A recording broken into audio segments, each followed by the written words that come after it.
delay the point at which they can bring charges, because they've got to, get on top of the information they have. Look, it's clear that this investigation is moving. They're moving along. They're a lot further along than they were weeks or months ago, but it's hard to say when something will come soon after. Stay with us, because I want to go now turn to some exclusive CNN reporting on communications that may bench a Trump attorney in a different case, a Trump attorney who is building the former president's defense against the Manhattan prosecutor. CNN's Kristen Holmes has the details. Kristen, Stormy Daniels, obviously central to this hush money case.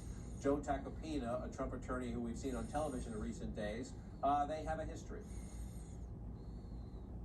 That's right. So what we know now is that Stormy Daniels' current attorney, Clark Brewster, turned over communications from 2018 between Daniels and Joe Tacopina when Stormy Daniels was looking for an attorney. As of now, the big question is whether or not there was confidential information in those documents, and according to Brewster, there was. The reason why this is a big issue is whether or not they could use that information, Tacopina, in this case and potentially use it against Stormy Daniels if this were to go to trial and there was some sort of cross-examination. So right now it is in the hands of the judge to determine whether or not the communications rise to the level of a conflict of interest that would require some sort of disqualification for Joe Tacopina, as well as even some sort of limitation, which I've talked to a number of legal sources who say at times that is possible as well, something that looks like another partner or another lawyer coming in to do a cross-examination. But again, right now that's in the hands of the judge. Mr. Holmes for us.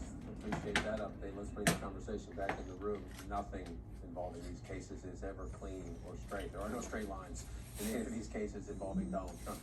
What's the big question here? Does he have to be just set aside? You can't be part of this case, or do you have to get a judge to say, okay, lawyers move on from client to client, but you know certain things that you just must not bring into this case. How do you handle it? Well, like you said, nothing's easy. So they could disqualify him from serving on the case. That's probably the least ideal option, because he's somebody's attorney, and somebody's, the former president is entitled to the counsel that he wants. You could wall him off from conversations about her, but even that's difficult. So what does he not talk to any other attorneys? Does he not work with the team? So they have to come to, and then they have to look at what the statements actually were, and maybe it was nothing controversial or confidential. It's just not easy, and the judge really has to slice it up and determine, what to do with it. One of the many questions we have, and when we have the answers, we'll bring them to you. Up next for us, though, decision day for the Federal Reserve. Another interest rate hike is on the table because of stubborn inflation.